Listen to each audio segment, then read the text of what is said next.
اس وقت عالمی سطح پر یہودی جمع عیسائی بریکٹ میں کر لیجیے اور امریکہ جمع یورپ یہ بریکٹ میں کر لیجیے. ان کا اندر معاملہ کیا ہے؟ اصل جو ہے اس میں پیچھے مائنڈ ہے، ماسٹر مائنڈ، سازشی ذہن، وہ یہود کا ہے. باقی عیسائی آلہ کار بن گئے ہیں. جو 100% آلہ کار ہے یہود کا وہ پروٹیسٹنٹس ہیں. پروٹیسٹنٹزم یہود ہی نے پیدا کرایا تھا. یہود ہی نے یورپ کے اندر سود کا رواج شروع کروایا، ورنہ سود حرام تھا. وہاں پر بھی یوزری بھی اور کمرشل انٹرسٹ بھی دونوں حرام تھے. یہ یہودیوں نے کروایا. اور پھر پہلا بینک بنوایا ہے انگلستان کے اندر، بینک آف انگلینڈ. اور جو پوپ کے خلاف بغاوت کرائی تو پہلی بغاوت تو انگلستان کے اندر، جو چرچ آف انگلینڈ علیحدہ ہو گیا پوپ سے.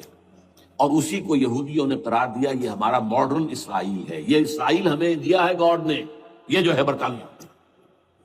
اس کے کچھ عرصے کے بعد یہی جو ہے ایکسوڈس ہوا ہے اور وہ امریکہ میں جا کے آباد ہوئے.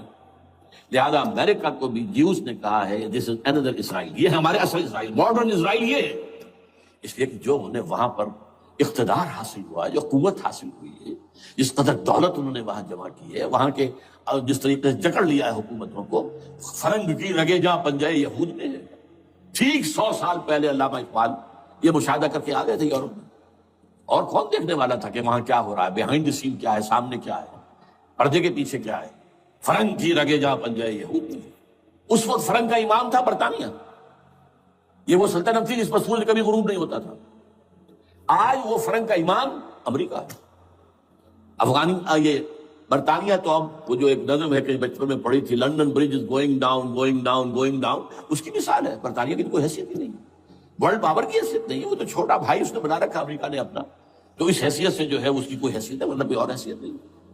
بہرحال ان دونوں میں یہ ہے کہ پیچھے ماسٹر مائنڈ، سازشی ذہن، پلاننگ، سکیم ساری یہودیوں.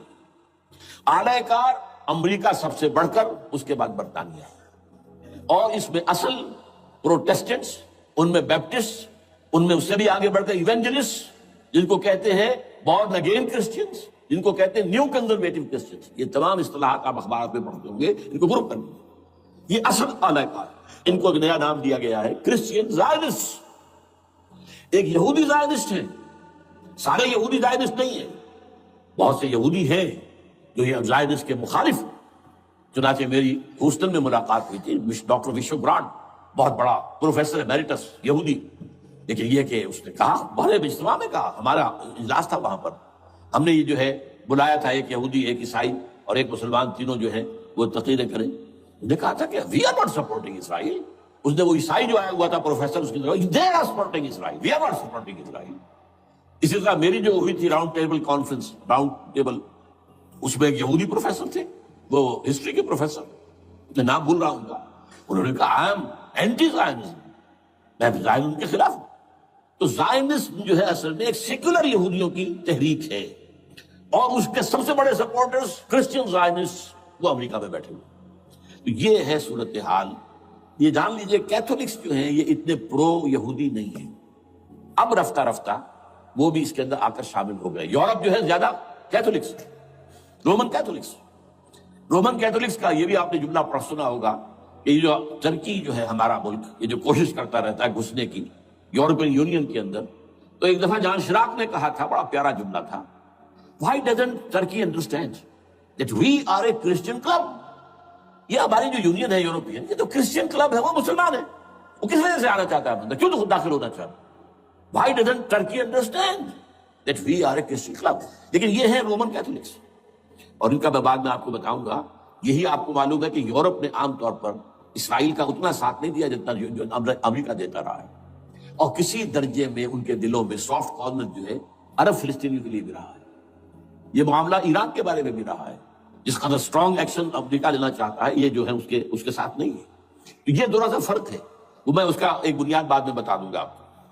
بہرحال ان کا ایک جو ایجنڈا ہے وہ دو، سمجھیے کہ دو اس کے نکات ہیں، دو رسیوں کے مانند یہ آپس میں بٹا ہوا ہے. پہلا، عالم اسلام کے مادی اور مالیاتی وسائل خصوصاً تیل پر قبضہ. یہ ان کا دنیاوی اعتبار سے، دولت کے اعتبار سے، وسائل کے اعتبار سے اس وقت کا ایجنڈا ہے۔ ویسے تو اس سے اوپر وہ چاہتے ہیں پوری دنیا پر، وہ تو بات کی بات ہے، لیکن ابھی نہ وہ روس کو چھیڑ رہے ہیں نہ چین کو چھیڑ رہے ہیں۔ چین تو ان کا سب سے بڑا جو ہے بزنس پارٹنر ہے، سب سے بڑا، اور چین کو رفتہ رفتہ وہ اپنی لائن پر لا رہے ہیں۔ اب تو صرف یہ کہ وہ ایک پارٹی گورنمنٹ وہاں رہ گئی ہے جو کہ کمیونزم کے دور کی یادگار ہے، باقی ان کی جو اکانومی ہے وہ تو آ چکی ہے اسی رخ کے اوپر جو یورپ کی ہے، مغرب کی ہے۔ نمبر 2 ایجنڈا کیا ہے؟ دنیا میں کہیں بھی اسلام کے بحیثیت ایک نظام زندگی ظاہر ہونے کا کوئی موقع نہیں دینا۔ We have to nip the evil in the bud at any cost۔ یہ ان کے ایجنڈے کا دوسرا بڑا ہے۔ یہ دو ہیں انٹرٹوائنڈ، جیسے آپ لڑیوں کو پٹ دے کر رسی بناتے ہیں، ایسے یہ دو لڑیے ہیں۔ اسلام کا پولیٹیکل سوشل اکنامک سسٹم کہیں نہ آ جائے دنیا میں، ہو نہ جائے آشکارا شر پیغمبر کہیں، یہ ابلیس نے کنکلوڈ کیا، مجھے ابلیس کی مجلس شورا ہے، ہو نہ جائے آشکارا شر پیغمبر، کہیں ایسا نہ ہو کہ پیغمبر کی شریعت دنیا کے سامنے آ جائے، پیغمبر کا نظام آ جائے۔ الحذر، آئین پیغمبر سے 100 بار الحذر، حافظ ناموس زن، مرد آزما مرد آفری، یہ معاشرت کی نظام ہو گیا۔ موت کا پیغام ہر نوع غلامی کے لیے، نہ کوئی فخور و خاکہ نہ گدائے رہنشی، یہ سیاسی نظام آ گیا، اور کرتا ہے دولت کو ہر آلودگی سے پاک و صاف، منعموں کو مال و دولت کا بناتا ہے امین۔ تم دولت کے امین و مالک نہیں ہو، اور اس سے بڑھ کر اور کیا فکر و عمل کا انقلاب، بادشاہوں کی نہیں اللہ کی ہے یہ زمین، ان الارض للہ، یہ نظام کہیں نہ آ جائے، یہ جس پہ کہ وہ خطرہ محسوس کر رہا تھا۔ اور اس کے بعد یہ کہتے ہیں یہ تو تھا عصر حاضر کے تقاضے، لیکن یہ کہ صورتحال کیا ہے؟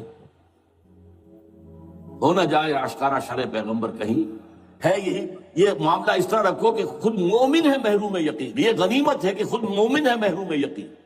ہمیں اگر کوئی سہارا ملتا ہے تو اس سے کہ مومنوں کو بھی، نام نہاد مسلمانوں کو بھی اپنے اس نظام پر یقین نہیں،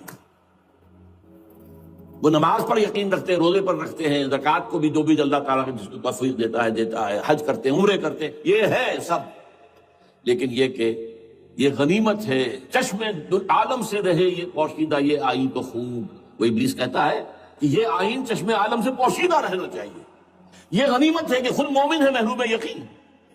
ہمارے لیے جو ہے اگر کوئی سانس لینے کی جگہ ہے وہ یہ ہے، حوصلہ افزائی اگر ہے تو اس میں ہے کہ خود مومن محروم یقین ہے، اس کے سامنے وہ راستہ ہے ہی نہیں۔ اب لیجیے یہودیوں کے ایجنڈے کو میں تجزیہ کر رہا ہوں۔ سب سے پہلے World Bank, IMF، globalisation, TRIPS, ان تمام ہتھ کنڈوں کے ذریعے عالمی مالیاتی استعمار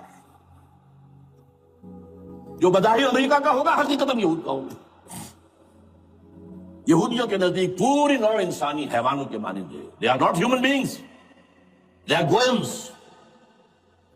They are Gentiles. یہ انسانی شکل میں حیوان ہے، اور جیسے حیوانوں کو ایکسپلائٹ کرنا، استعمال کرنا انسانوں کا حق ہے، گھوڑے کو آپ باندھتے رہے ہیں نا ٹانگے کے آگے، اور بیلوں سے آپ ہل جتواتے رہے ہیں، تو جیسے یہ حق ہے ایسے ہمارا حق ہے پوری دنیا کے جو ہے وسائل ان کو کھینچے۔ ہاں جیسے گھوڑے اور بیل کو بھی کوئی نہ کوئی دانہ تو ڈالنا پڑتا ہے، چارہ تو دینا پڑتا ہے، تو ان کو بھی کچھ دو۔ یہ پوری نوع انسانی ورکرز بن کر رہ جائے، حیوان بن جائیں، بالکل شہوت کے غلام بنا دو انہیں، اخلاقی اقدار کا بیڑا غرق کر دو، خاندانی نظام کو تہوبارہ کر دو۔ یہ باقاعدہ جو Protocols of the Elders of the Zion سب میں موجود ہے، لکھا ہوا، جو 1897 میں انہوں نے پاس کیا اپنا پروگرام۔